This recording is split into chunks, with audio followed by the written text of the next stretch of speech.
I'm not a lawyer. I just simply didn't And we're in the middle, know we're if literally that's in the what middle it of a trial. I have That's a fine. special needs daughter. Okay. I am so sorry, but my child at 8 Hang on, you don't have to give a a.m. reason if there's an agreement to it. I do You got not it? let John cook. He sits outside with her. I got you.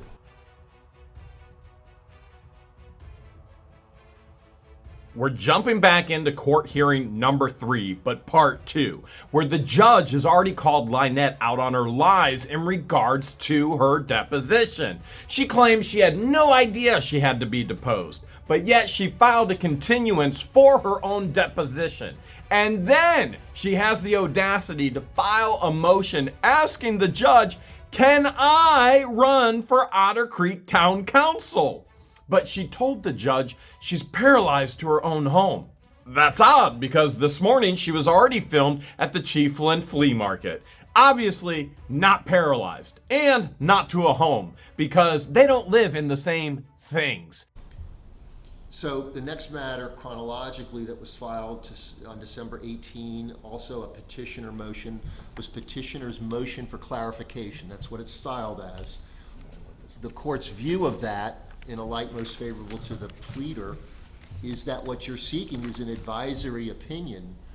Effectively what you're saying, if, which is a hypothetical premise, if I run for office, would I lose the protection I might otherwise have from the injunction? That's asking the court for an advisory opinion.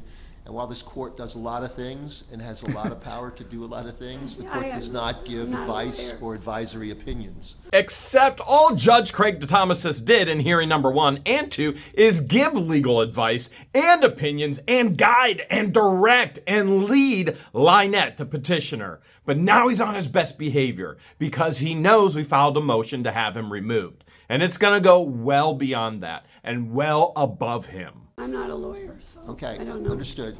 And so, to the extent that you're seeking an advisory opinion, there is no justiciable issue to be adjudicated by the court. There is no case in controversy requiring adjudication by the court. That motion is denied. Russ the Sus sitting right behind her, texting her the entire time. Could you imagine the liability this pathological liar would place the town of Otter Creek in?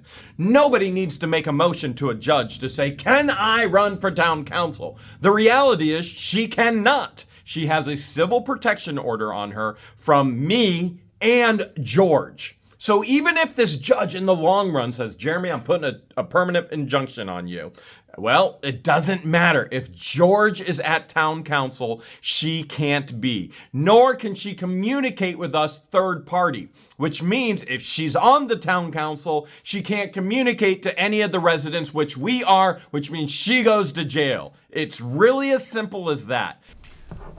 The next motion chronologically, although it occurred filing on the same date, 12/18, but chronologically for this court to address here today, is the petitioner's, it's a motion for clarification regarding removal of all prior videos.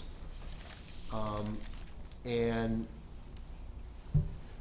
then there's also a question contained within that, which is a two-part question. One, did the respondent give up all his firearms? And number two, well, I guess it's a one-part question. You wanted you wanted proof of compliance with that. I believe the court record does reflect that compliance. That's a law enforcement issue. Failure to turn over firearms pursuant to court order is a crime. No crimes have been committed. This isn't communist China where you can go in and go, man, we're going to book burn and we're going to take this and we're going to ban that. Although cancel culture has been pretty strong here lately, but you can't cancel what you don't own. And I own all the images, all the video, regardless of who it is. I own it all on YouTube. A&E and Netflix want to buy the rights, want to buy the video from me, and I can sell it. But this judge cannot tell me, take it all down. Although he might try, he's already stepped all over my freedom of speech and yours. The only one he doesn't stop from talking is LIEnette. And that's an issue for law enforcement to decide. So to the extent that you're asking the court to do or not do something about that, or to the extent that it might be an allegation that there's some sort of alleged violation of the terms of that, that's either the state attorney and or law enforcement's purview. Well, let's But to the withdraw it. extent that you're asking the court to clarify, which is a lot different than modify, because I'm not gonna modify, because that changes the rights of the parties. But if you're asking me to clarify whether the prior order and injunction, even with the addendum, required Mr. Hales to remove any prior videos up until the date of that ruling on December 6, and that addendum, the answer is no. And the reason the answer is no, it did not require him to do that, is because at the stage of the proceedings of November 29, at or about 4:45 to 4:50 or whatever, when the court said, obviously this is going to need to be continued, we're not done with this hearing, I had not adjudicated on the merits your claims in direct testimony, which were not subject to cross-examination. Mr. Hales didn't have an opportunity to present evidence which could include his own testimony that might contradict what was testified to. And so I couldn't adjudicate that the behavior up until that point was in fact under the statutory provisions, quote, cyberstalking, unquote, okay? Because the court, or as a result of the court being required as a matter of law to review your petition, your supplemental petition, in a light most favorable to you, and accept what's being pled as true, and does it entitle to your relief, to the relief of a temporary injunction, that's wholly different than the court adjudicating on its merits in a contested full due process hearing that in fact what happened was the following, and therefore as a sanction the court's going to direct removal, if that is even going to be considered. But it may be a convoluted explanation, but this court did not, and specifically is aware, did not direct him to remove anything prior. Right, It okay. implicates constitutional free speech. It implicates what would in effect be a punishment or a sanction that wasn't necessary from this court's view as far as temporary relief based on the court having to accept what was pleaded as true. Judge Craig DeThomasis will stress to me personally, one-on-one, later on, that he had to, it was the law, that he had to take everything LIEnette said as truth. That's why he put the temporary injunction on? No, not at all, because he denied it multiple times until she filed supplemental information, lying yet again, stating that my attorney tried to bribe her and pay her off. I just simply didn't And we're in the middle, know we're if literally that's in the what it middle of a trial. This court's not going to start imposing sanctions in the middle of a trial. So to clarify, to the extent that you need clarification, this court's order did not That's fine. require him to do so. And so to that extent, the motion is, as this record would reflect, ruled upon by making it clear to you what was directed. While it's a burden for the court to have all these frivolous motions filed by LIEnette, it was a gift.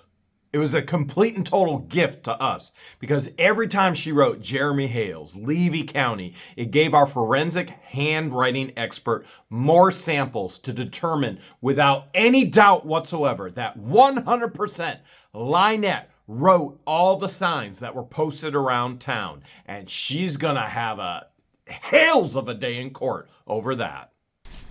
The next matter then up is the respondent's motion to compel discovery, file 1220. It's in reference to the deposition in large part, and we've already addressed a large portion of this, but basically, as this court said, this court has no intention to deny either party the discovery rights that they're entitled to as a matter of law, or to curtail discovery. It would be this court's intention, however, especially now more than even so at the outset, which is to tailor a time frame of discovery. So I can tell you straight out, if there's no temporary relief in place, the court might lean towards saying, let's move discovery a little bit quicker because there's no protection in place. If there is protection in place, the court's going to try to move discovery sooner in a shorter time frame because there's ramifications to even a temporary order, even though it has not yet been adjudicated. So the bottom line is, regardless of what the temporary status is of the case as it's waiting to be litigated, this court has to take into consideration the petitioner's needs, the respondent's needs, and the court's needs to get the litigation moving in a timely fashion without depriving anyone of their rights to full discovery. It's now become more relevant and more prevalent that the court do so because we lost from 12/21 to 1/4. And so I guess, Mr. Shockett, let me hear from you first with regards to, so the relief that you're seeking to compel discovery is going to be granted, but to the extent that is granted, give me a sense of what you're proposing of where we go. And I got to say, I want to address it separate and apart from whether the temporary relief of the temporary injunction remains in effect, and if it remains in effect, whether it's modified or not. So we're going to get to that, but just on the matter of calendaring of discovery, the court in effect is going to compel the depositions of Cook and Preston. What kind of time frame do you think you need to do it? And let me just put out there, I'm not going to get the cart before the horse here, but if as a practical matter, pursuit of discovery is going to deny the evidentiary hearing today, I just would posit, is there any reason that the deposition can't take place today? Well, I have a 2:30 appointment. I have a hearing right here with Judge Bustamante. But ASAP. Well, so that would be as soon as we conclude these proceedings, which might happen by about 11 o'clock. I don't know. I would need, Judge, I would need more time. Okay, well, 2:30. I want to be realistic. Yeah. But I'm sensitive to time is more of the essence now than it was maybe when we had the discussion on 12/6. Just because I know my month, I'm really a lot of stuff the first half of the month, and pretty much after the 15th, just nothing but no court appearances. So I can move around the depot to make room for this. So I would say, well, I actually have a status conference with you. Hang on. Here's the thing, and I know what I just said a minute ago, but you got to take into account, and this is between you and Mr. Hales, to a great extent. Ultimately, the court has to decide if there's a dispute on this, but you should be aware, Mr. Hales should be aware, that the delay, whether it's calendaring and other obligations of the discovery, that delay could be predicated upon there being temporary relief of the injunction through the date we come back. So I want to give you opportunity to complete the discovery and then come back for the evidentiary hearing. That's what we want, Judge. Yeah, right. But what I'm saying is, if the deposition took place today and tomorrow we came back for the evidentiary hearing, I'd be less inclined to set aside the temporary injunction because it would be 24 hours long. But if your calendar, and I'm not insensitive to that, causes a delay of the discovery, but the original delay of the discovery was on Ms. Preston, as we already discussed, I still got to consider that if the evidentiary hearing is going to be further out without protection or restrictions in place versus with protections in place, that's going to be part of the calculus that has to take place. So let me interpret this for you. Since LIEnette and Crook dodged their deposition, not once, twice, and honestly, you're going to find out later, 3 times now, which at this point had only been once. And since the defense hasn't been brought against her lies, I have to live with a temporary injunction on me still. Not because of what I've done, because of what LIEnette has lied about others doing. And who is reaping the consequences? Me. I understand obligations of other courts and other things that you've got calendared, but you have to evaluate, and your client has to evaluate, that the length of time that you're seeking for continuance may be part of the calculus in whether or not the injunctive relief remains. Well, with the last motion, with the new case that came out on the 29th, might have some effect, because if in essence, I think it might have some effect potentially on modification, but let me say, and I don't want to get too far deep into this, I Right. will when we get to it, because we want to keep things in order here, because there's a lot. But that opinion from 4 days ago should be of no surprise to anyone in this courtroom, because it's no surprise to this court, because if you go back to the transcript of 12-6 and you read the Chief Judge's opinion, Sleet from the Second District Court of Appeals from 4 days ago, that written opinion mirrors what this court orally pronounced on December 6th by saying, by the way, has anyone read, hang on, I'll get to it, but it's somebody case. versus Harris, Strober versus Harris. Right. Has anyone read that? Oh, and by the way, has anyone read the 6 words that were added by the state legislature in October of 21 that may have changed the cyberstalking statute? And by the way, have anyone taken notice of the fact that there's not been an appellate court decision until 4 days ago? Right. And by the way, did anyone read footnote number 1 in the Strober decision that took into account, despite that it was decided on January of 2022, that statutory change may affect the outcome? And so there's no surprise from this court's view, and there should be no surprise from many of the litigants in this courtroom, because what was orally pronounced by this court on December 6th is a mirror image of what was in the written opinion, especially in the concurring opinion of the Chief Justice of the Second DCA, which, by the way, I think also decided the Strober-Harris case. So, as you hear Judge Craig DeThomasis rolling around all these cases and talking about this, and there's no surprise, no surprise. What you have heard, there has been no decision yet based on the new changes of indirect contact. In other words, Judge DeThomasis can hold LIEnette and CROOK liable for all the contact we got for everything they posted that we just ignored, but then officially went and got civil protection orders against them. And, oh boy, here's the thing. He's no surprise that a decision hasn't been made. He was trying to create law in Florida, except law was created. And days before, as you heard him referencing to, it was decided in the state of Florida, your freedom of speech cannot be taken from you. First Amendment. You know, the core thing that a judge should be protecting. And yet, here he is saying, there's no surprise that decision came down. And yet, this is the man that surprised the world and took my freedom of speech and all of yours. Well, it's interesting, but the fact there's two separate concurrences, Judge, tells you it's not exact. It is a constitutional issue. There's no blanket. And in fact, you can't blanketly say. You're getting me into it. We're going to get back to this. Okay.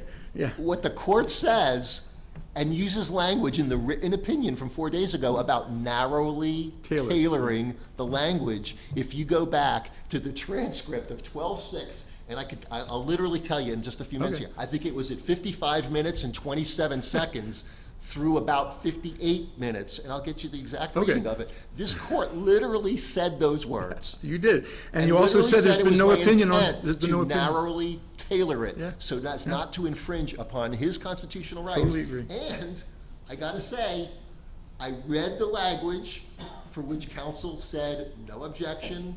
I then took a break. I then wrote it out. I then came back and read it, what I had previously orally pronounced. And again, counsel said no objection. So you, on Mr. Hale's behalf, might, and I'm not saying there's no reason for you not to have read Bud Love, whatever, the case from 4 days ago, opinion, to now advance a different argument or a more concise, articulated argument based on that ruling. You got every intent to do so. I understand that from your motion. You have every opportunity to do so. We're going to get to that. Okay. And the way we said that there's no opinion on it, so the way we get that is just go on Lexis and just do a flag if any this statute ever gets that's how I got it so quickly, I flagged it. That's what I'm saying, it's Yeah. no surprise to me. No, I think the opinion is great. I think it's an amazing clarification. But it tells you how judges, even the two up there, have two separate bases for ruling. And to the extent that it's a certification of a conflict with the prior David decision that's in part of the concurrence of the chief judge. Yeah, which goes back to the old statute. Yeah, I got you. Yeah, okay. I'm there. I was there. I was there 25 days before the opinion was issued in my oral pronouncement. 25 days before? 25 days before. He was actually infringing on the rights, the freedom of speech of everybody on the, in his words, not mine, planet. And the reason because at that point before Bud Love, for this opinion, it seems like it's within the realm of tailoring. It's not a blanket gag order. You didn't order him to take down videos. There's no book burning, digital book burnings going on. It was, but I think this opinion does. We'll get to it, but I think it does really make it clear. I got you. Okay. So back to the timing of this. I want you to take into consideration, and with sensitivity to and understanding of other conflicts and calendaring, but it's not going to necessitate or dictate the results of a separately considered issue, which is, does the injunctive relief stay in place, and if so, to what extent, if any, is it modified? Thank you, Judge. So I would just say, like I said before, we can get these. We have to make sure she doesn't have any, that she's available too. But I really am jammed until Martin Luther King Day. After that, I can move around depots. I'll move heaven and earth to get it done this month, starting from the 16th onward.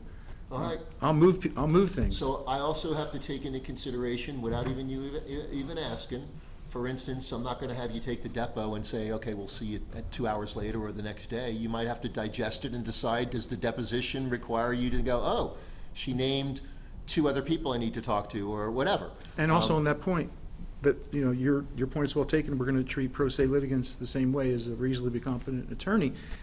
At her depot, she's going to be asked, do you want to read or waive? And if she said, so that's going to that could cause 30 days delay if she says, I want to read my transcript. There's no doubt that if the depot took place on 12/21, which it didn't, we would have been here, I think, ready to go on January 4. I would. Even if you had to hustle over what would have otherwise been people's holiday. That being said, it would be the court's intent to give you additional time after the time in which I'm going to compel the depot on a date. I want to get that done straight. So there's no disagreement or misunderstanding. Clear the decks for the depot to take place, plus fill in the blank days for us to come back for hearing. And I could tell you, I mean, I can cancel things or change things, but I could make that happen. If you're saying, so when you say Martin Luther King Day, some people work on that day, some people don't. The court observes that as a court holiday. Yeah. But that's the 15th.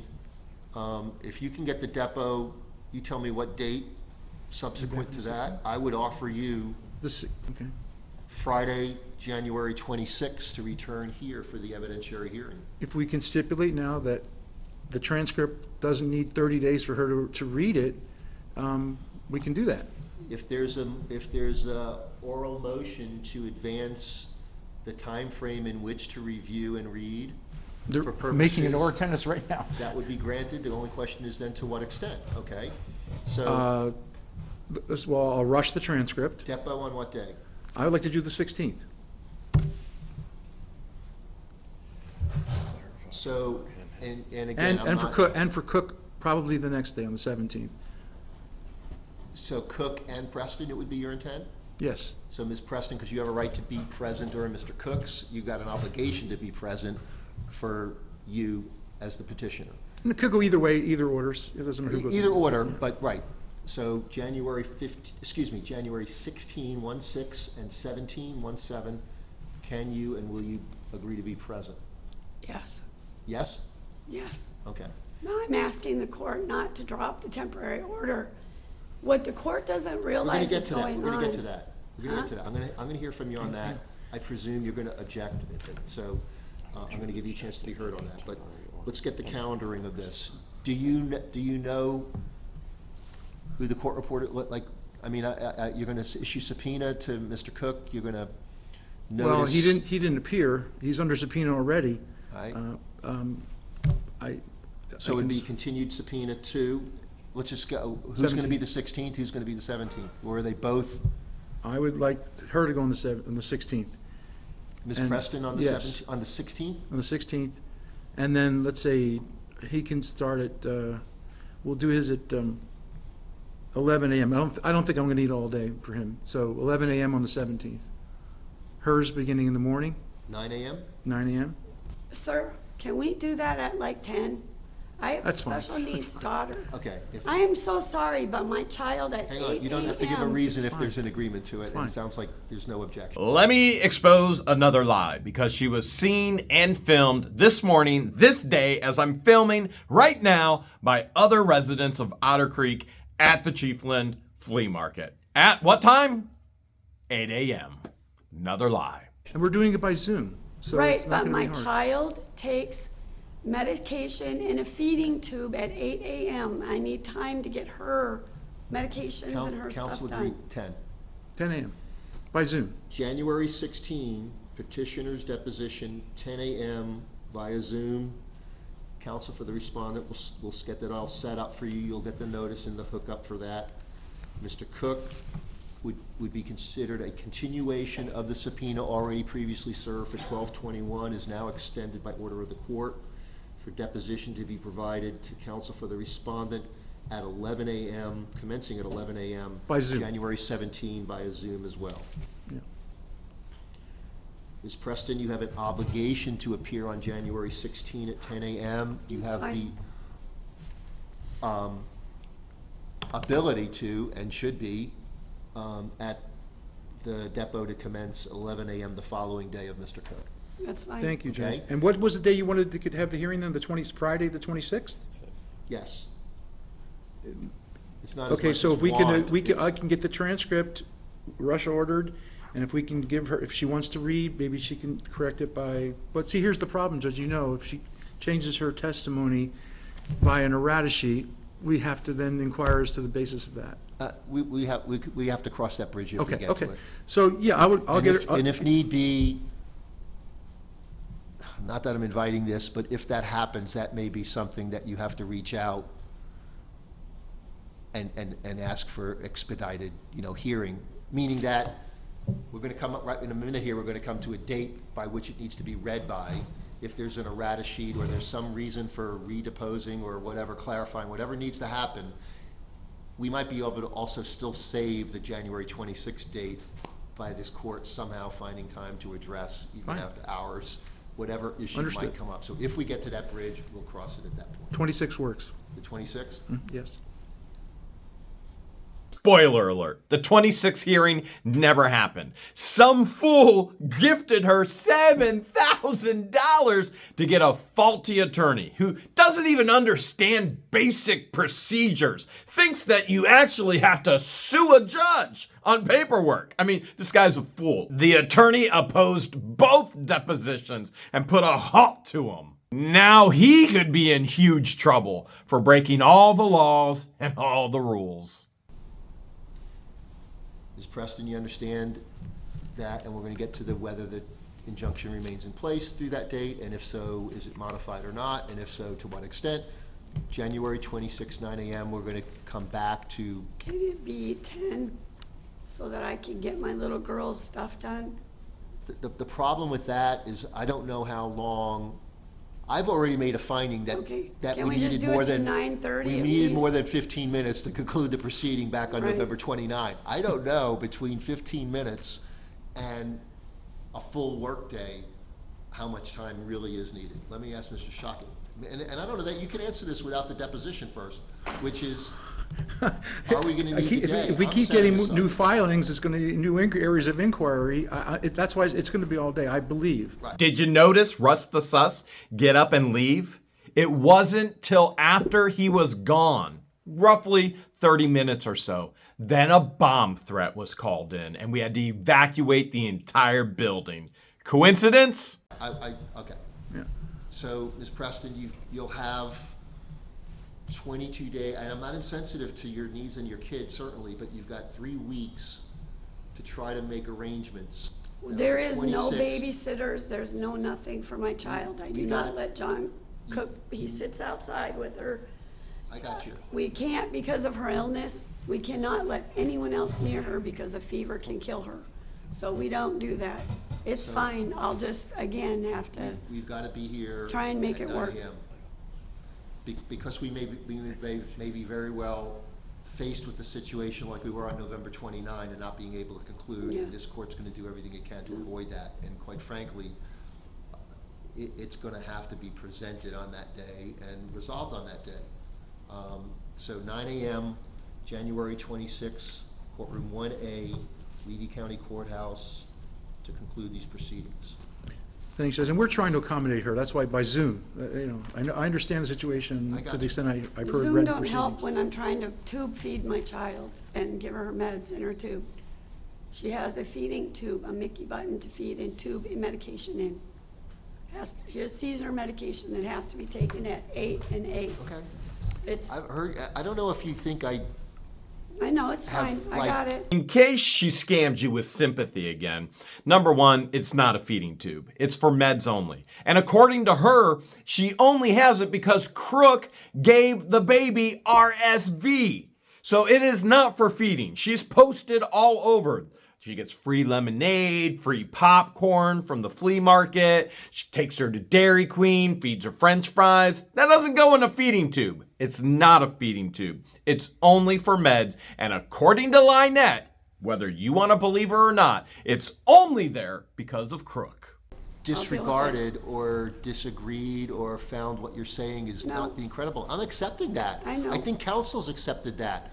But given that, and despite that, that hour time frame It's being fine. chopped out of that day on a Friday on the 26th, and what's happened previously in the history of this case, I've got to insist we start at 9 a.m. Okay. We got to be ready to go. And quite frankly, although it's editorial comment because it's unnecessary, but nonetheless, if the deposition took place on 12/21, we wouldn't be in this situation. And if it took place on 12/21, I could then push counsel to say, now that you've taken depositions, you tell me reasonably how long it's going to take to try this case. And I can't force that answer because his answer is going to be, I don't know I until I was take not the deposition. subpoenaed. She's a party in the case. She doesn't get subpoenaed for a deposition. She was already told previously she was going to be deposed. Then she dodged it. By the way, her lawyer has not subpoenaed me to take my deposition. Why? Because I'm a party in the case. You don't subpoena a party in the case, nor can you dodge it, even though these two did 3 times, and this judge has yet to hold them in contempt of court. And that's understood. All I wanted to do was say goodbye to my mom. That's all. Again, we haven't, this court hasn't disregarded that or not accepted that, and I don't think counsel has. But it's created a situation that we now are trying to remedy, Rich, which also one he did created which is something for creating me. some and- pressures. So the one piece about Depo 16th and 17th, transcript to be provided and read by in anticipation of the January 26th evidentiary hearing. The 23rd? So, Ms. Preston, basically, there's going to be a process at the end of the deposition. You're going to be told that you have an opportunity, if you wish, it's up to the deponent, to read the transcript, or you can waive doing so.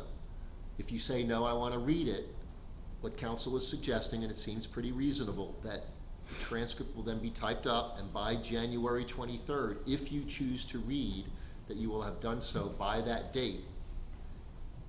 And can you do so? That's fine. So you'll have a week.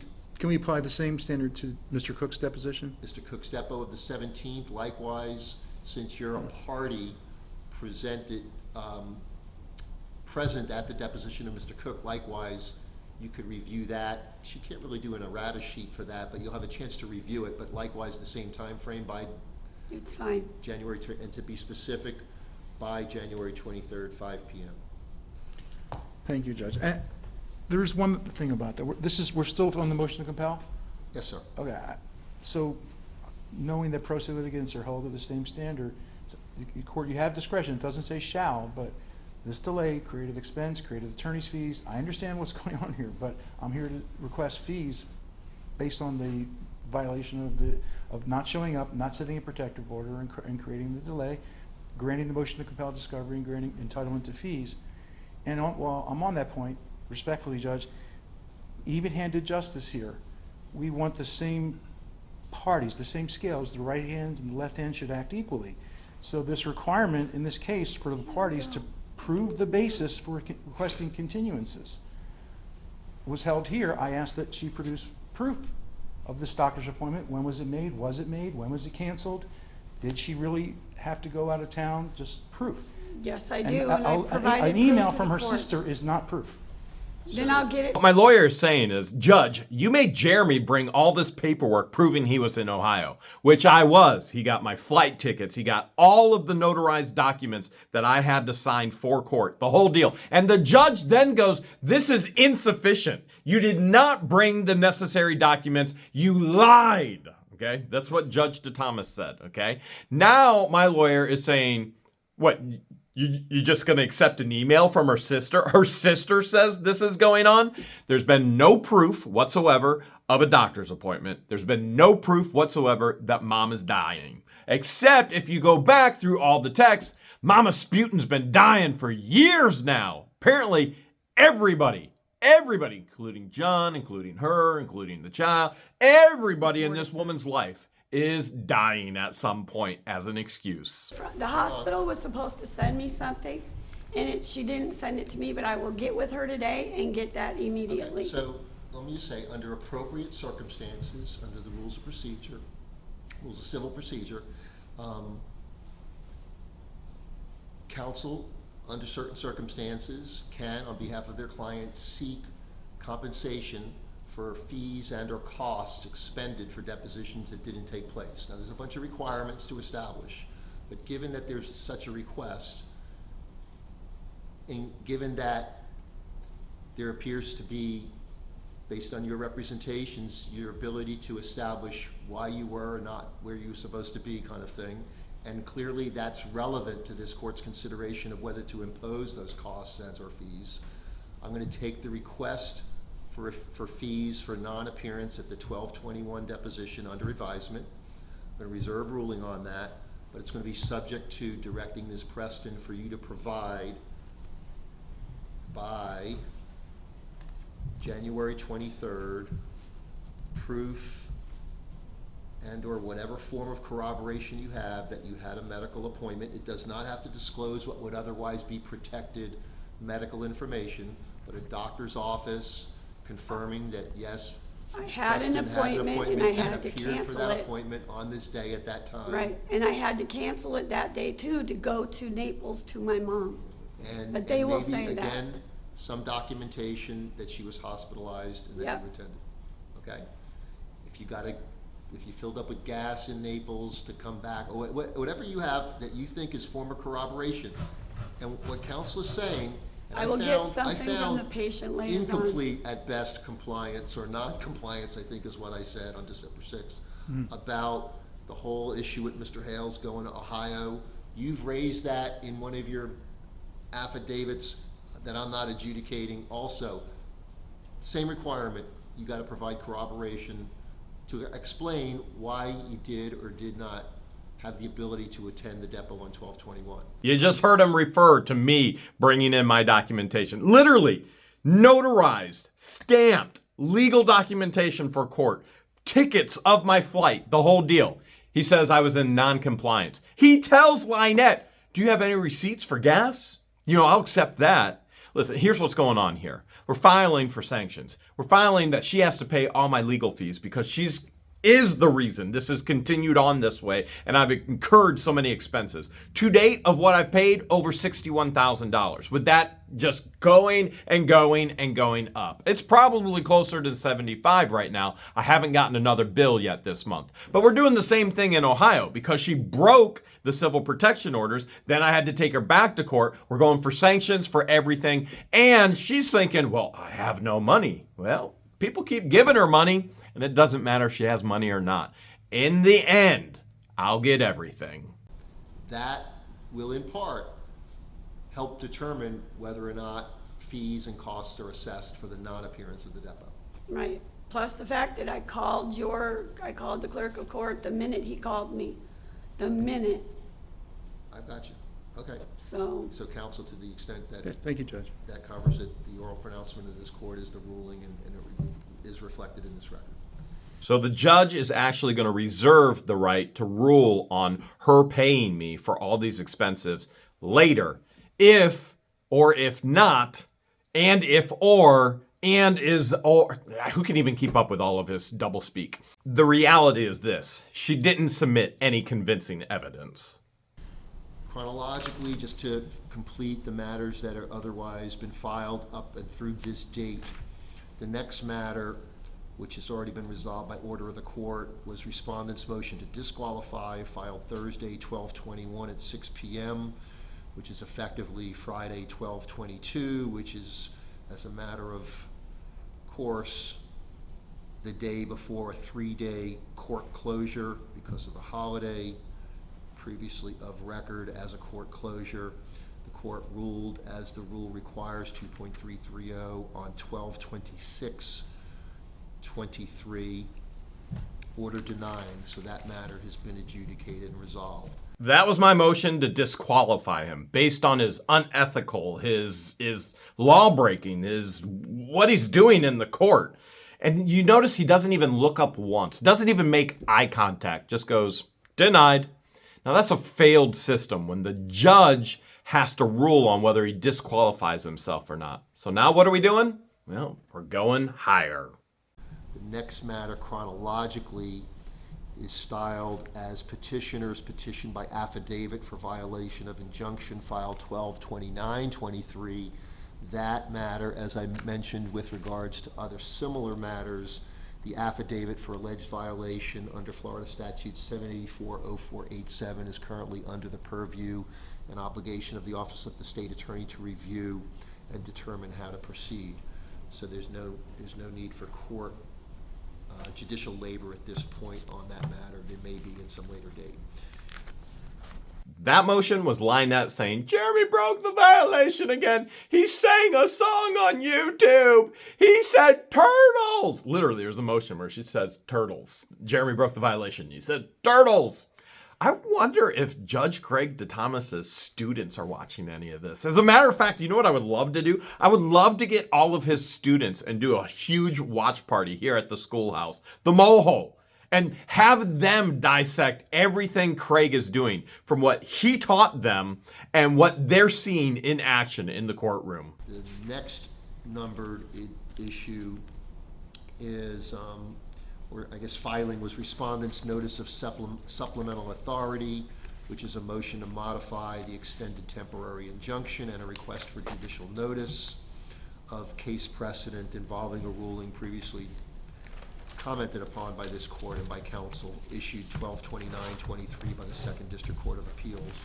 We're gonna address that here in a minute because of the continuance of the evidentiary portion of this matter to January 26th. But let me address two other matters just for this record so it's complete. The remaining two matters that were filings between setting this hearing and this hearing date today included petitioner's additional affidavit alleging a violation of injunction filed 1/2/24, again pursuant to statute 784-0487. That's within the state attorney's purview at this point. Subsequent to that, January 3rd, 2024, petitioner's affidavit for alleged violation again is within the state attorney's review at this point under 784-0487. All of her frivolous motions saying that I broke the temporary, emphasis on temporary injunction, they're gone now. They went straight to the state. The state has 30 days to act on them. The state did absolutely nothing. What you're seeing here is from January 4th, 2024. Today is February 9th, 2024. I got the date right this time.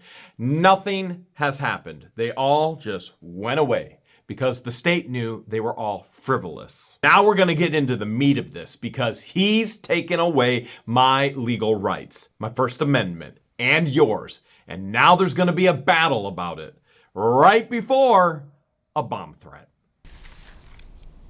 I believe that addresses all matters that were filings.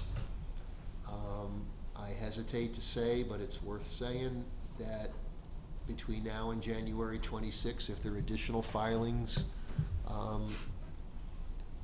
it would be the court's hope that none of them are designed to delay the resolution of this matter on January 26, and that we could otherwise have this matter resolved.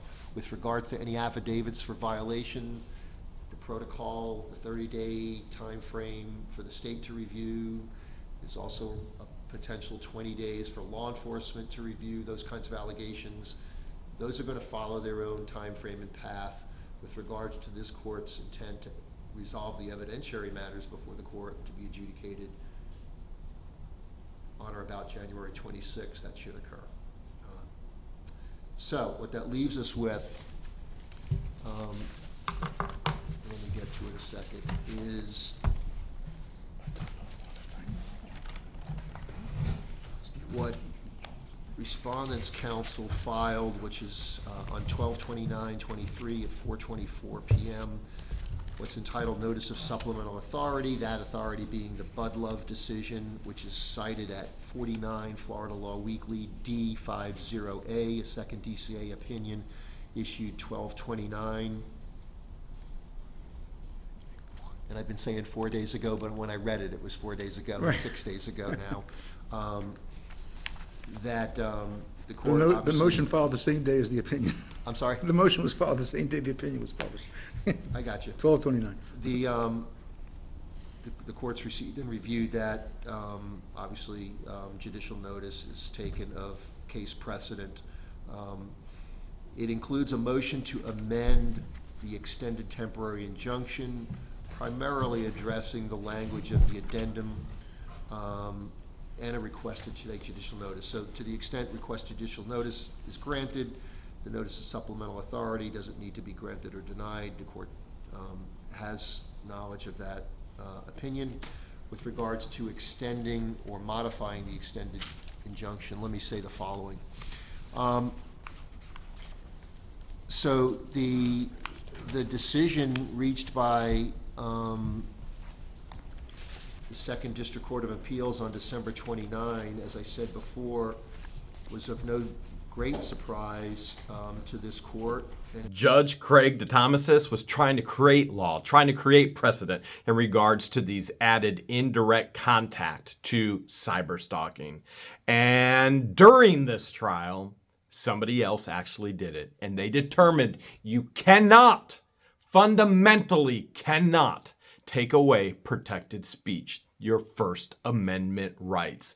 And now it's about to go down because he took mine away and yours. And now he's being called out on it. Think he'll give it back? He's even tried to keep all these trials off of YouTube.